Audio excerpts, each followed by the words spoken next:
it there, then do the same thing with the positive, and you're done.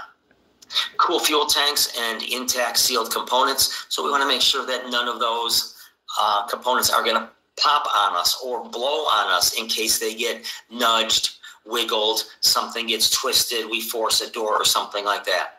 So cool those things down. You know where those components are. The fuel tank is going to be under the car. Splash some water underneath it, and you'll be cooling that. And then those bumpers and struts. And then secure the airbags. So airbags, if you shut off the key, shut off the power to the vehicle, used to be that was the end of it. Unfortunately, they want us to remain a residual charge just in case you're at the side of the road with your vehicle, which is not working, and somebody hits, and you're calling for help on the phone, and somebody runs into the back of your car.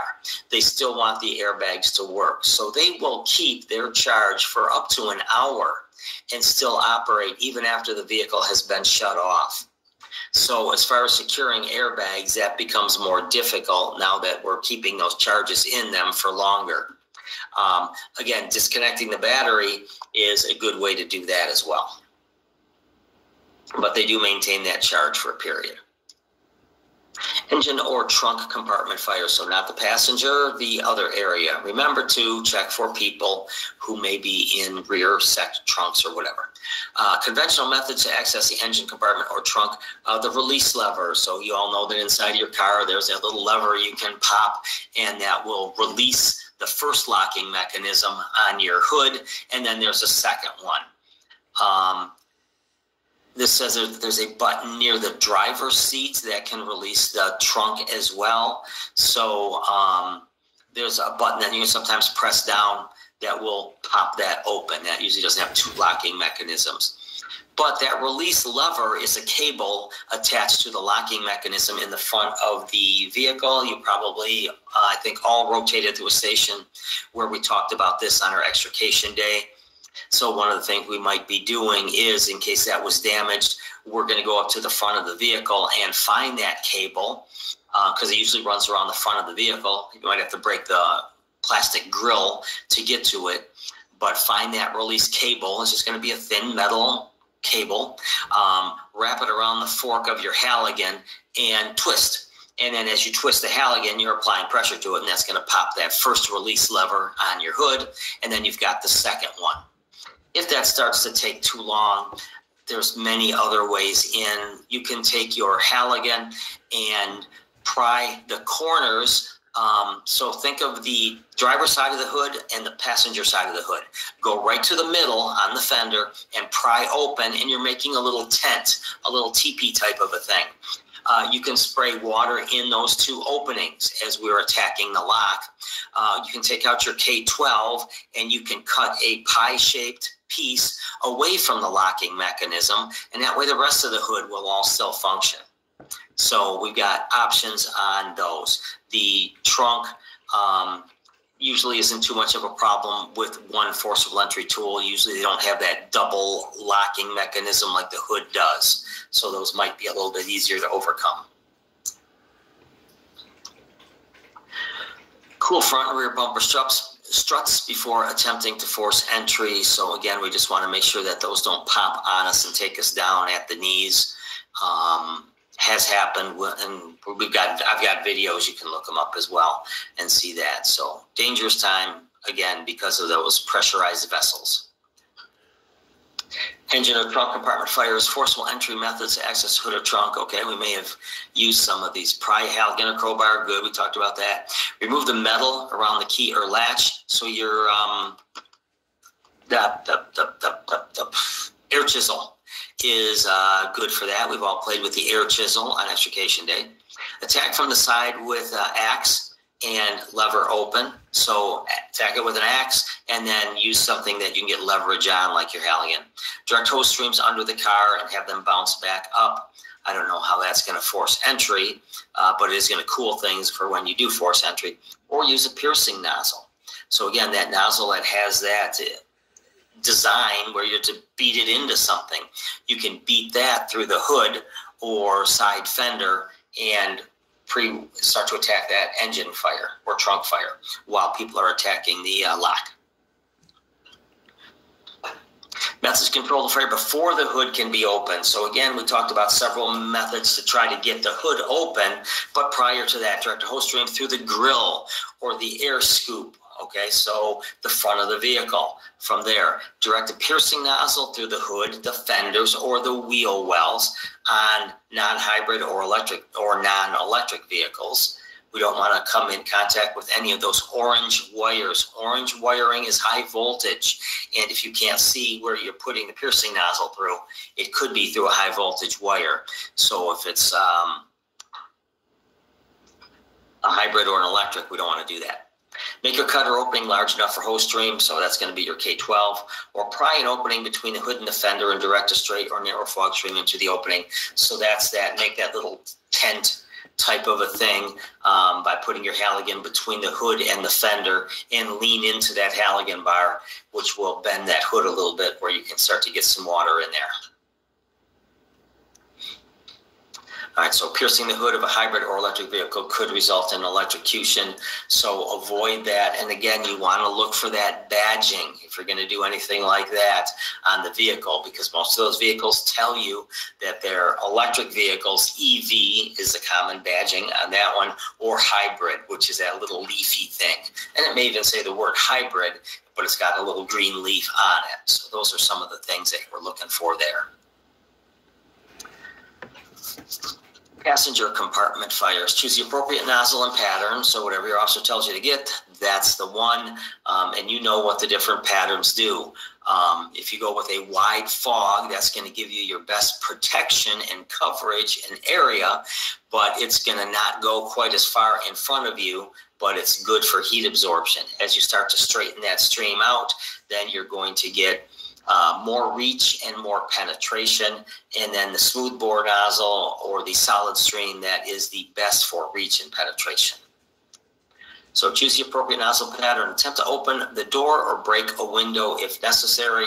Remember, yes, it's fun to break windows and things like that, but always try to remember too, if there's a person there, take the other window, and so you don't have that falling glass on them. It's going to be tempered glass or laminated glass typically.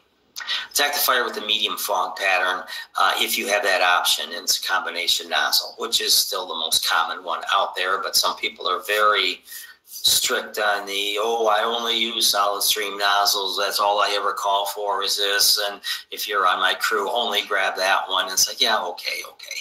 So you don't get that option then. Undercarriage fires. So this is kind of simply showing you some of that.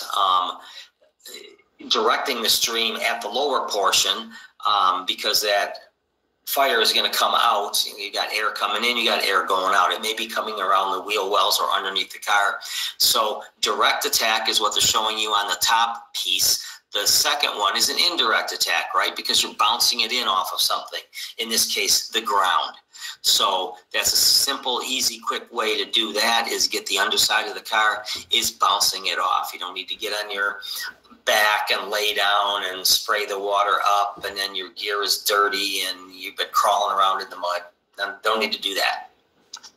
And then attacking the fire. But again, on the bottom picture, it shows fire underneath again. So if you already put it out, knocked it down in the previous slide, and it's burning again, you got to start thinking, is there fuel leaking from somewhere, which is now catching fire because of the heat? So might be something you have to think about. If you can't put it out with water, then immediately go to that assumption, is that if flammable liquid is leaking and burning, we need to attack this differently. All right, so that is our vehicle fire section. We'll talk about fuels in just a second, but we've been at it for about a half an hour. So let's see, to talk and see the group again, go back to meet. So I'm going to go here. All right.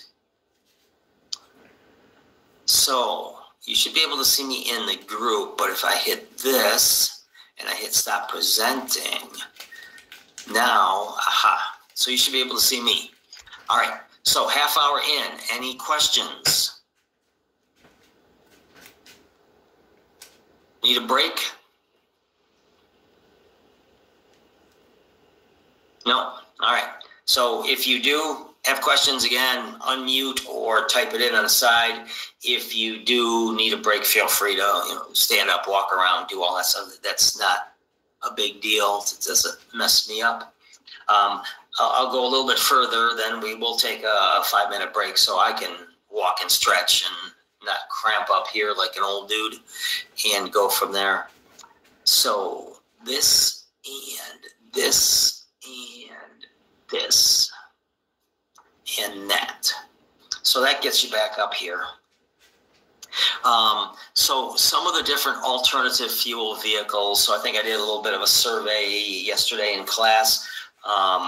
Gasoline and gasoline derivatives. So your premium gasoline, your 87, 89, 91, 93 octane stuff, all of that falls under your conventional gasoline. E85 is a little bit of a hybrid gas as well, but fuel property is very similar to gasoline. So that is the number 1A most common type of way that we propel our cars these days. Maybe when you're standing in front of the class and you're teaching down the road, it won't be. That's old technology. Nowadays we use electric vehicles as our number one. But we're not going to go through all of these. Let's just take a look at the type of fuel. Natural gas, CNG, LNG, so compressed natural gas, liquefied natural gas.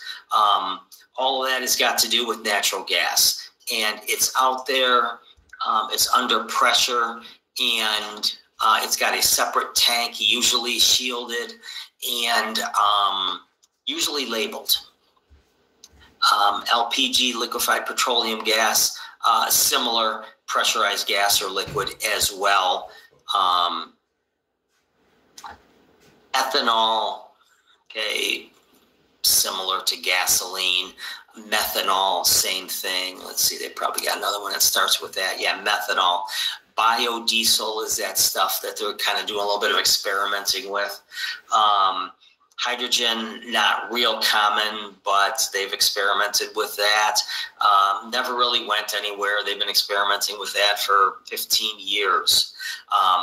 Electric, hybrid, and electric, that's the big ones that we are seeing in the forefront. So again, hybrid started in 1998 with the Toyota Prius and the Honda Insight. And the Prius has been going all along as a hybrid vehicle. And the Honda Insight stopped. They stopped making those. But many vehicles are available in hybrid options now. So that technology has stayed with us and has gotten much better. And we have even gone to some fully electric vehicles. Now, as I told you before, the main drawback on the electrics, and those have been around since 2011 with the Chevy Volt, came out in 2011, commercially available. So the problem with the Volt was that on full electric, it can only go 25 to 100 miles. So we needed to do far better on our charging. And I just saw something on the news a couple of weeks ago. There's a battery company, and I believe it's Novi, Michigan, where they are replacing, they have a new battery. So they took a standard vehicle, an electric vehicle, and they replaced their factory battery, which will get you, so let's say 100 miles. And they put in their battery, which they're testing right now, and they drove this vehicle. It had camera on it and everything, so you could watch the whole trip if you wanted to make sure that nothing was done. The vehicle was moving the whole time. They drove it from Novi, Michigan, up to the Mackinac Bridge and back to Novi, Michigan on one charge. So there is hundreds of miles that were done there on one. There is where we're starting to get some usefulness out of the electric, because no one's going to buy a vehicle that can go 25 miles, especially me. It's 35 miles from my house to Brighton Fire Station 34. So I would die partway there. So the full electric needs some work, but it's becoming more popular. Some of the Teslas have it. The Volt they did stop making, but there's a Bolt, B-O-L-T, not V-O-L-T, Bolt that is in production that is full electric. And I think there's probably some other ones that I don't remember. So this just shows all those things that we just talked about in the fuels. But again, look for those visual indicators, which we commonly call badging on the vehicle. Because if it's not standard gasoline, usually they give you a badge on there to kind of let you know. Now, yes, there could be a side impact and that vehicle caught on fire and you can't see the badge because it knocked off, scraped off, fell off. It's dark outside. It's being compressed by the other vehicle. I know that. So it just becomes one of the things that we try to do to try to identify it. And then there's the emergency response guides that provide information to enhance safety at the scene. So this may have been the first time we have referred to the orange books that we have on all emergency vehicles in the fire service called the ERG, the Emergency Response Guide. We'll be dealing with that very heavily when we get into our hazmat chapter in April. There's no national requirement for markings to indicate the type of fuel used to power these vehicles. Many of the manufacturers do, and that becomes one thing we can use to kind of rely on to steer us in that direction, but it isn't something that you have to. So let me talk for a little bit. There was a whole lot of concern when the first electrical vehicles, including the Prius and the hybrid, because they did have an electrical component to them, with charging and using water. Every system has been designed so that when water hits it, the system will shut down. It is safe to use water in standard firefighting practices on hybrid vehicles and electric vehicles.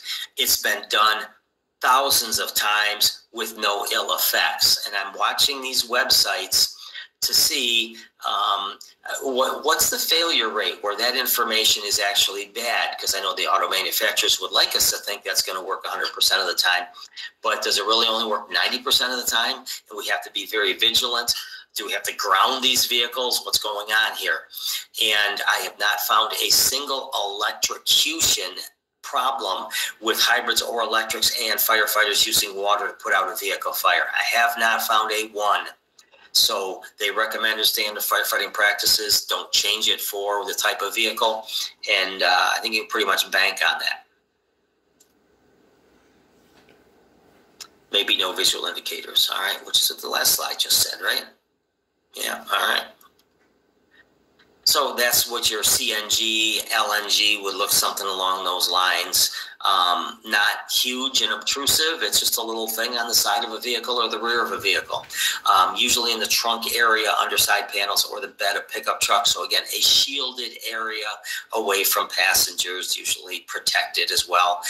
Tanks can rupture if exposed to fire. Pressure relief devices are usually found on them. So again, just like a lot of pressurized devices, there is a spring-loaded pressure relief valve where if there's too much pressure, instead of the vessel failing, it's going to pop off and allow some of that excess pressure to vent off.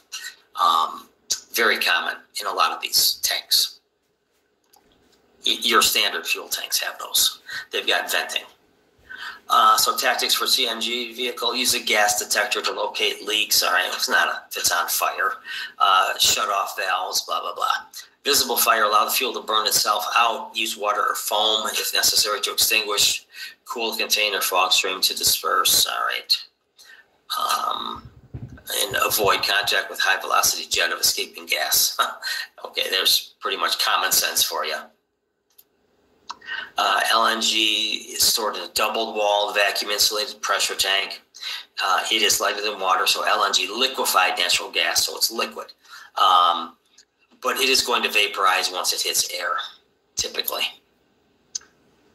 Stabilize the vehicle, emergency brake, chock the tires. So we did talk about that yesterday as well. Oops. Shut off cylinders, da-da-da, simple stuff. LPG can be propane. Third most common fuel type. I don't know if I'm buying that one. Anyways, can be marked with the logo LPG. Yep. Tactics: allow fire to self-extinguish, foam or water. Okay, so all these things are about the same. on these different types of vehicles. Electric or hybrid should have a visible indicator on the front or side of the vehicle. Again, the badging should be there.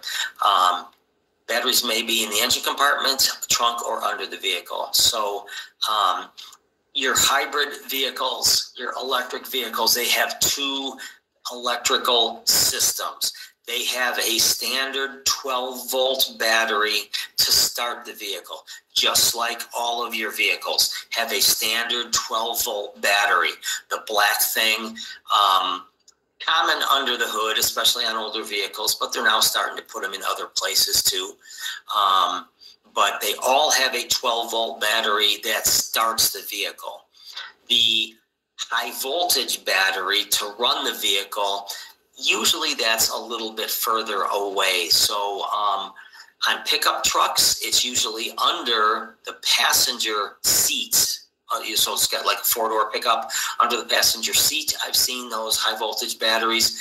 And on my wife's Toyota Prius, if you go to the trunk and open up the trunk, there's obviously all your storage, your lift gate, all that stuff. Lift that up, and there's your spare tire and jack and all that kind of stuff. If you move that stuff out of the way, so again, it's not easy to get to, then you take off all those bolts, a dozen or more bolts, and there is where your high voltage battery is stored. Now, when they first came out with the hybrids, there was all kinds of stories where the batteries cost $1 million and they're only good for 100,000 miles. We don't know that any of that's true. My wife's Prius has got 96,000 miles on it, no sign of it. I've had a Prius for my daughter that had 180,000 miles on it, and that is still the original high voltage battery there, so not a big deal. Batteries, okay, so where the batteries are high voltage, but every high voltage system does have orange, traffic cone orange cables that connect that battery to the motor, because they work together. So orange cables will run underneath the vehicle and maybe even into the passenger compartment, not where you can see them, but underneath like the hump and stuff like that, and then through the firewall into the engine compartment. It will be orange. There may not be any engine noise, so if the vehicle is not using its combustion engine, then it's just running on the battery. So again, my wife's Prius, we started up in the morning and the gas engine runs up to and warms up to operating temperature, and then it shuts off. That happens in our subdivision. So then that will shut off. We may not even notice it unless